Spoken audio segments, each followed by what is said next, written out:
The title of this presentation is Supervision and Delegation, and here's the objectives.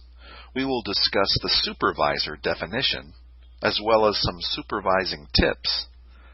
We'll also talk about the definition of delegation, and discuss how to delegate.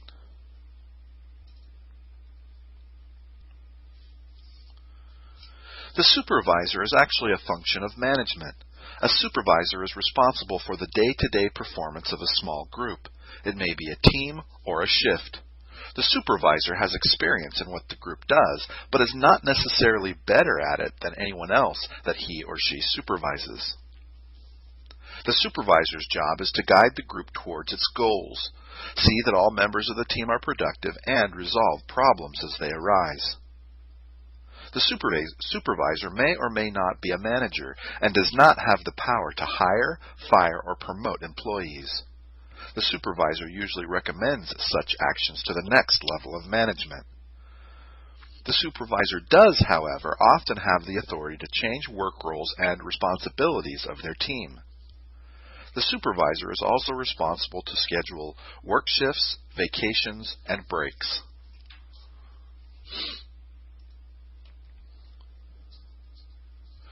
The supervisor works within many vital roles in our organization, such as the role of the coach. A good supervisor places a high priority on coaching employees. Good coaching involves working with employees to establish appropriate goals, action plans, and timelines. The supervisor delegates and also provides consistent direction and support to the employee as they complete their action plans. Next is the role of the mentor. Usually, the supervisor understands the organization and the employee's profession better than the employee. The supervisor is in a unique position to give ongoing advice to the employee about the job and career. The employee can look to the supervisor as a model for direction and development. A good supervisor can be an invaluable addition to the career of other employees. Next is the role of advocate for the company. Often the supervisor is the first person to tell employees about new policies and programs from management. It's not unusual that employees are confused or frustrated by these new actions and need further clarification and support from supervisors. The supervisor must be authentic yet tactful. Next is the role of advocate for the employee. The supervisor is often responsible to represent the employee's requests and concerns to management, as well as representing the employees for promotion or raises. Here's some supervising tips. Here are several guidelines you can follow to make sure your team performs at the required level. First, define precisely what needs to be done to complete every project. Have clear goals in mind yourself, even if you want your employees to come up with their goals as a team or as individuals. Don't assume people know what you want done. Just because people are good at what they do doesn't mean they know what you need. Be specific. Have everything written down in as much detail as possible. Have checkpoints built into each project. Review progress as you go, instead of waiting until the end of a project or task. Next, be clear about what you expect and when you expect it. If work isn't done properly, be clear about how to correct it. Have a clear policy on how to handle mistakes or poor work quality. Also, be considerate and respectful of the people you supervise at all times. People will go out of their way to do a good job when they know that they are appreciated. So, reward good work with recognition and praise. Always praise more than you criticize. Now let's look at the definition of delegation here at Kelly Paper. Delegation is achieving specified results by empowering and motivating others to accomplish results for which you are ultimately responsible. Also, delegation is a function of time management. That's a really important concept to understand. The more you can get others to accomplish for you, the more time you have to do more important goals and activities on your list. Here's 5 steps to successful delegating. First, identify a capable person. You need to understand the difference, however, between a willing and a capable individual. Many people are eager to volunteer for extra projects, believing that doing the extra advances their career more rapidly. While this is true, remember our definition of delegation. That's right, you are the supervisor and you are ultimately responsible for the results and productivity of your store operation. So when you plan projects, always plan the tasks and activities in advance. Plan them with who will accomplish them in mind as you plan.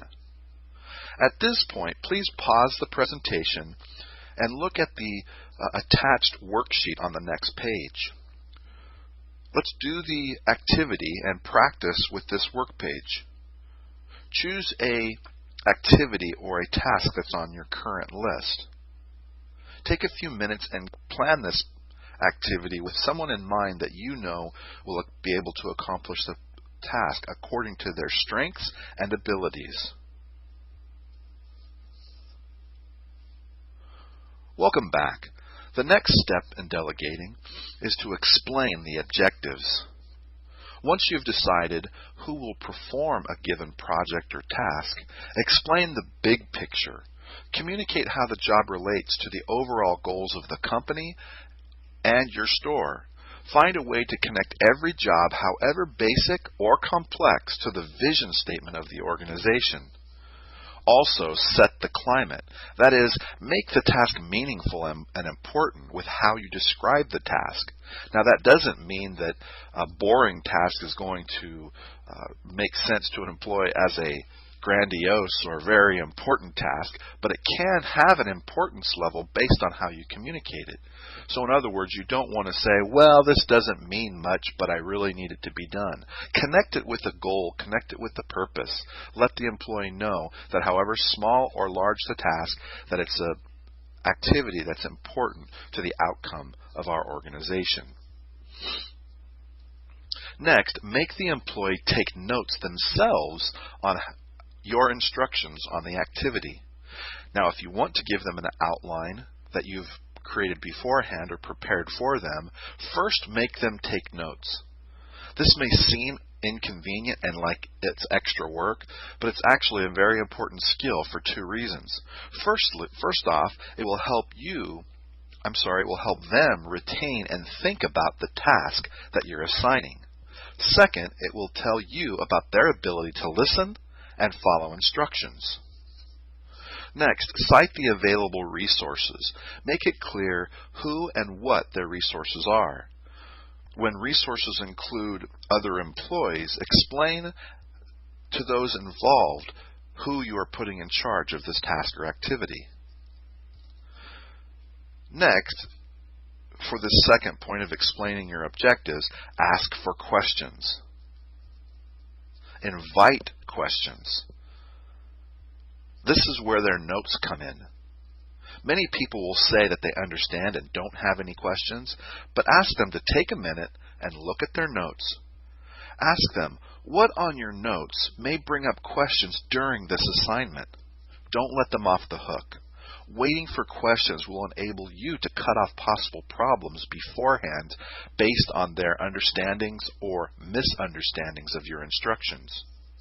And based on those misunderstandings, you can restate the expected outcome or result. The third step is to give authority to do the task or project. Communicate that you have given this individual the authority to complete this assigned job.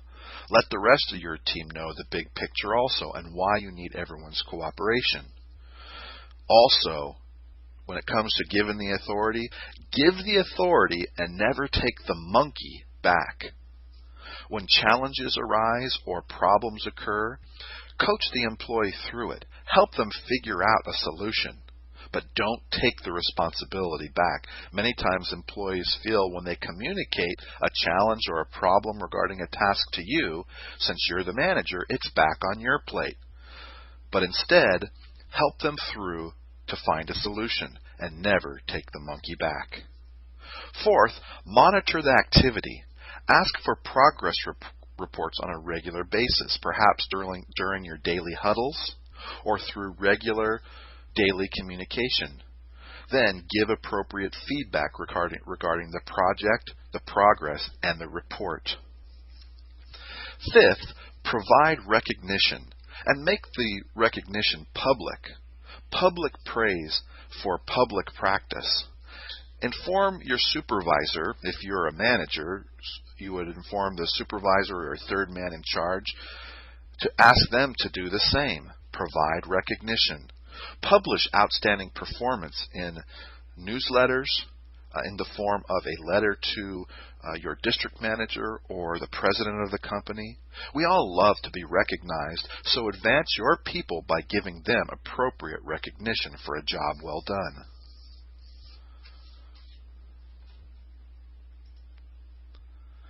And that's it. You can review these steps in your workbook.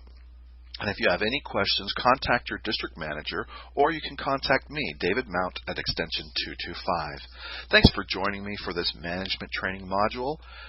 And remember, here at Kelly Paper, safety is always first. Bye for now.